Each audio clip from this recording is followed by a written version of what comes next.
Good afternoon, everyone. Myself, Architect Raksha Bongirwar, faculty from Dr. D.Y. Patel College of Architecture, Akudi, Pune. My topic is green building. I am presenting this topic under the International FDP Program on Environment and Sustainability, organized by Dr. D.Y. Patel College of Engineering, Akudi, Pune. First, we talk about the need of green building in today's context. It has been always a wish of everyone that one should live with the nature, and this wish of everyone ended up in missing our environment. The willingness to get outside the city in calm and pleasant countryside, enjoying being a part of the nature, evidently destroy the Mother Earth leftover treasures. And here comes the concept of green building to rescue both nature well and a very polite human desire. Not everyone is lucky enough to get a plot of land in green surrounding, and they should not allow to manipulate the green wall. So no one can pay for a land near a garden or park in a crowded metro. So what is better than getting the building close to nature? Answer is simple. Get the nature inside the building and making the building green building. So definition of green building. Green building is a new concept, came up in last decade. It speaks about building which are energy efficient, building which recycle their energy resources, building which are built using waste material, so-called recyclable material, building which are built taking into consideration, that is site sustainability, building which are water efficient, the environment quality in a building, and also the innovation in design process. Now next is what are the benefits of green building.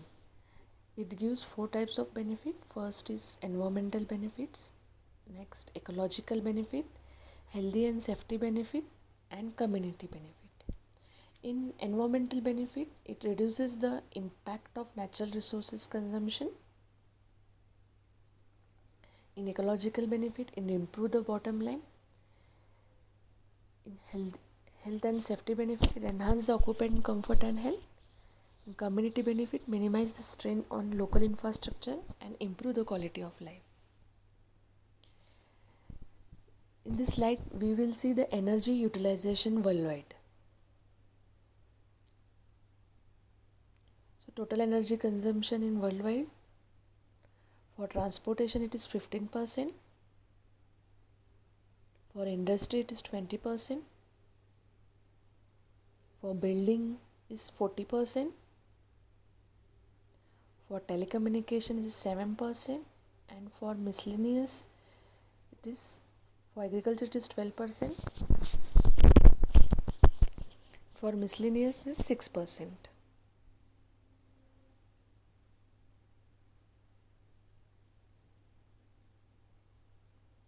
Green building can save 30% of energy used by building, which is 13.5% of total energy.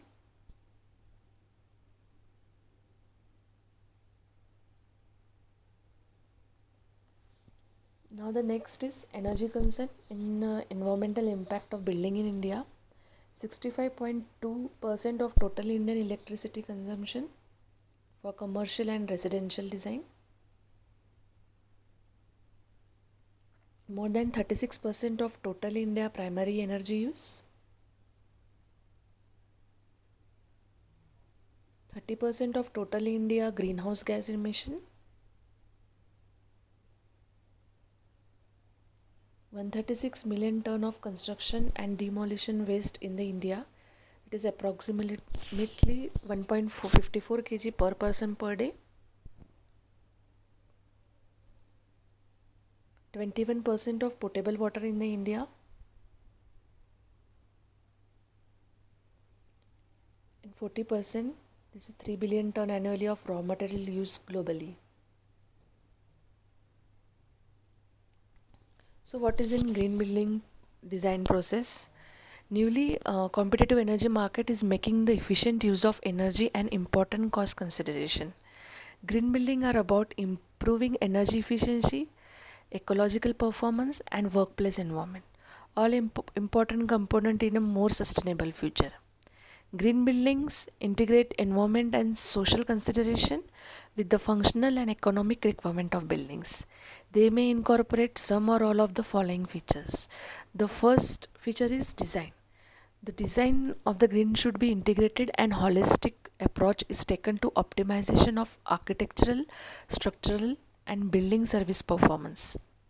The next consideration should be the site. The site natural environment is protected or even enhanced by taking into account biodiversity. Alternative transport options such as cycling are incorporated. The next feature is orientation and configuration design. Existing site resources such as tree for shading and topographical features for thermal mass are exploited, and buildings are oriented for solar access and to suit prevailing wind. Configuration are flexible and consider future alternate uses. Then next is energy. The the design utilizes energy simulation software to predict performance and to achieve the optimum design of the structure and building services. Materials utilize low embodied energy material, often recycle or salvage, with low environment impact over there. Life is defined by life cycle assessment methods. Appropriately durable material are selected using life cycle costing methods. Next is ventilation. Natural ventilation and variable air volume distribution system are utilized where possible. Air quality is monitored. Then mechanical building envelopes are energy efficient through optimum use of insulation, low E windows, avoidance of thermal bridges, utilization of solar heat, light, and facilitation of natural ventilation. Solar gain is controlled via shading devices, and where feasible the envelope can incorporate photovoltaic panels. Then water. Kitchen and toilet fixtures are water efficient. Grey water is used for flushing or HVAC use. In addition, alternative wastewater technologies such as composting toilet are used. Next is lighting. Maximize daylighting through atriums, courtyard and light shelves. Minimize lighting load by using high efficiency lamp and fixtures. Then construction. Minimize construction waste, prevent erosion and protect the site ecosystem. Building envelope. Use life cycle costing techniques to optimize equipment capacity and control system, and explore the use of renewable energy resources such as solar, geothermal and wind to reduce fossil fuel based energy sources. Avoid HVAC and other systems containing pollutant such as CFCs, halogens and or HCFCs. And last one is interior finishes and appliances. Use high energy efficiency appliances, incorporate recycling and composting facility, use non-polluting wall, floors and ceiling finishes. And now the last is my conclusion. This research provided documented evidence to educate and influence end users, building owner architects and contractors that a green building can be achieved using intelligent technology, and that this greening will provide a tangible and significant return on investment.